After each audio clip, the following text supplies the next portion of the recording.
परिवेशने द्रुपदजा, द्रौपदी भोजन परोस रही है। भगवान कृष्ण क्या कर रहे हैं?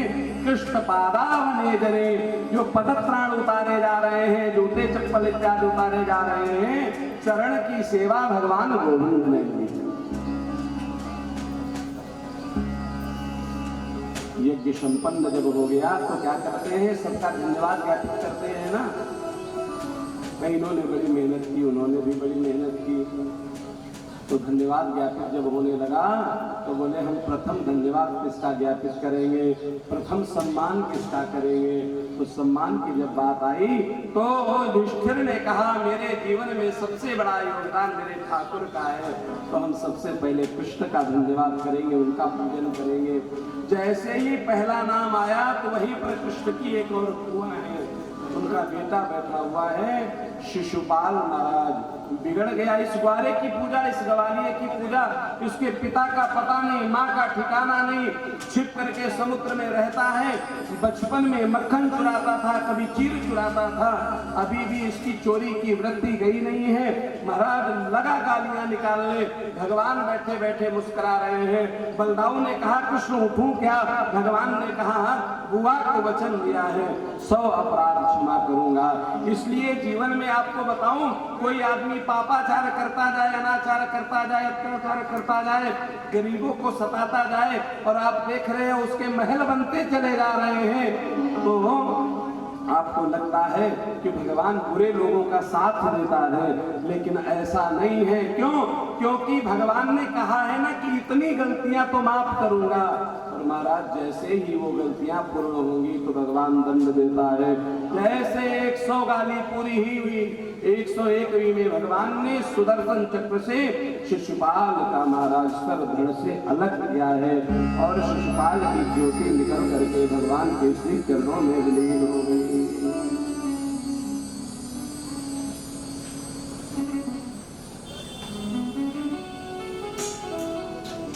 आज भगवान का बड़ा धन्यवाद ज्ञापित किया। द्रौपदी आई है, अपने समय का स्मरण किया। कृष्ण सदा सर्वदा मेरे ऊपर करुणा करना, दया करना। जब मेरी सहायता करने में असमर्थ हो गए, मैंने तुझे बुलाया, तूने आज आकर के मेरे चीर को बढ़ा दिया था महाराज। तूने मेरी मर्यादा रखी। दुर्वासा जी महाराज जब आ गए और मेरे घर में खाने के लिए कुछ नहीं था, तूने एक साग का टुकड़ा मुंह में रख करके कहा तृप्तो हम। तो दुर्वासा जी गंगा में स्नान करते करते जैसे भोजन से गले तक आकंठ डूबे हो, ऐसा अनुभव होने लगा। हमें दुर्वासा के श्राप से बचाया।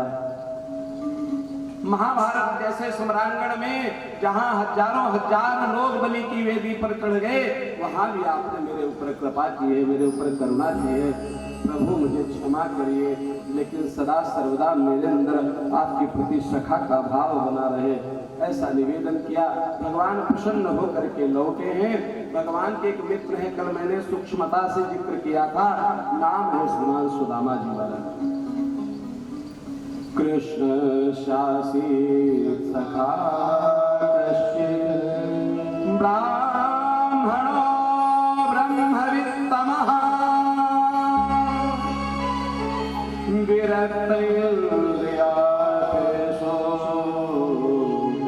प्रशान्तात्मा जितेन्द्रियः। बोले कैसे सखा है? बोले कृष्णस्य आसीत् सखा कश्चित् ब्राह्मणो ब्रह्मवित्तमः। बोले वो क्या है? बोले बड़े अमीर है। किसमें? ब्रह्म ज्ञान में। ब्राह्मण ब्रह्म ज्ञान में अमीर होना चाहिए। धन तो महाराज यत्र तत्र सर्वत्र हुआ करता है, उसमें गरीब नहीं है।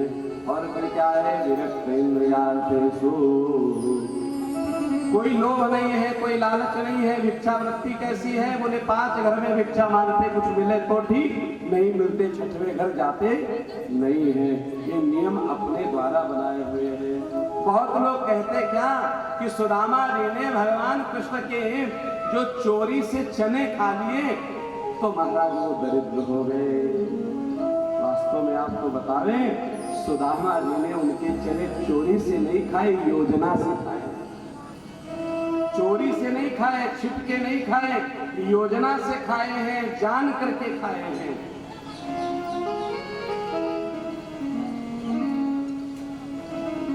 दिन एक चोर किसी अति दीन दुखियारी माँ के घर में रखे हुए अन्न के निमित्त थोड़े से जो चने हैं उनको चुरा के जा रहा था। जब वो भागने लगा तो माँ ने देखा, उसने कहा कि मेरे खाने के लिए थोड़े से चने रखे थे, मैं दुखियारी भिक्षाटन करके प्राप्त करती हूँ, मैं शापित करती हूँ कि इन चनों का जो भाग लेगा, जो भोग लगाएगा वो दरिद्री हो जाएगा। और किन्हीं कारणों से उस चोर ने क्या किया पता है? दान करने वाले अपने धन से संग्रह किए धन से दान करना अलग होता है। कहीं गए और अचानक कहीं से कुछ मिल गया, चोरी कर लिया और चोरी करके लाए, 5,000 रुपए मिले और सोचे 1100 रुपए शंकर जी के डिब्बे में डाल दे, दान में डाल दे। ऐसे भी लोग होते। बड़ा बड़ा घोटाला करते हैं और उसके बाद कहते हैं हमने वैष्णो माता में बहुत बड़ा छत्र चढ़ा दिया। माँ कहती है वो तेरी भावना हो सकती है, लेकिन मुझे पापाचार अनाचार से कमाई हुई संपत्ति से कभी संतोष नहीं होता है। तो क्या करना है? आदरणीय सुखदेव जी महाराज कह रहे हैं कि भगवान कृष्ण के जो मित्र सुदामा है ना, उनकी कुटिया में वहां जहां पर शांतिपनी का आश्रम है, वहां वो चोर किन्हीं कारणों से वो पोटली देकर के चला गया। और आज जब भगवान कृष्ण सुदामा निकल पड़े लकड़ियां लाने के लिए, तो मैया ने वही पोटली पकड़ ली और बोले लाला तुम दोनों को रास्ते में भूख लगेगी तो इन पोटली को खोल करके चने खा लेना। और सुदामा जी को मैंने क्या कहा?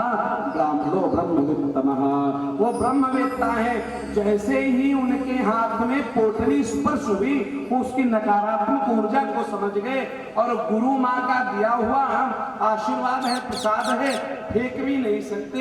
विचार किया कि अगर कहीं कृष्ण कौन है? त्रिलोकीनाथ है, जगत का पालन करता है। तुम ब्रह्मा सृष्टि करता चा, तुम विष्णु परिपालक, विष्णु पालन करता है, धन धान्य का फलाता है, गृहस्थी का दाता है। अगर विष्णु रूपी कृष्ण दीनहीन हो गया तो संसार दीनहीन हो जाएगा। तो क्या सोचा? ये एक बात समझो, मित्र दुखी है और उसके दुख में अगर दूसरा मित्र दुखी नहीं होता है तो सच्चा मित्र नहीं है। आजकल की मित्रता तो बड़ी विचित्र होती है, साथ साथ घूमते हैं, टहलते हैं और जरा सी अगर कुछ अंदर की बात पता चल जाए तो ऐसा उड़ाते हैं महाराज की जगत में बदनाम करते हैं। इसलिए लेकिन गोस्वामी जी कहते हैं मित्र कौन होता है? जेन मित्र दुख होहि दुखारी, जेन मित्र दुख होहि दुखारी, जेन मित्र दुख होहि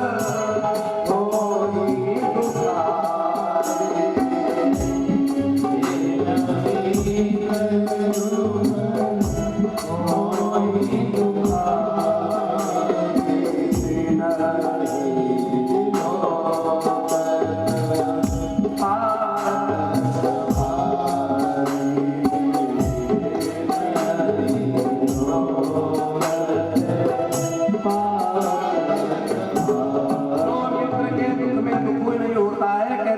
पातक का दोष लगता है, सबसे बड़ा पाप लगता है। और दूसरी बात क्या कहा? मित्र का दुख रजु मेरु समाना, मित्र का दुख जो रज के समान, मिट्टी के छोटे से टुकड़े के समान होना, सुमेरु पर्वत के समान जान करके मित्र की सहायता करने लग जाना चाहिए। तो सुदामा जी क्या सोच रहे हैं? कृष्ण मेरा सखा है, ठीक है, जगत का नियंता है, इसमें का अगर चना कृष्ण खा लेगा तो ये समस्त ब्रह्मांड दयनीय स्थिति में आ जाएगा। और अगर मैं खा लूंगा तो मेरे व्यक्तिगत जीवन में धन नहीं रहता है तो कोई बात नहीं है। इसलिए सुदामा जी ने अपने मित्र के ऊपर उस अन्न का दुष्प्रभाव न आने पावे, इसलिए अपने ऊपर इसको ले लिया।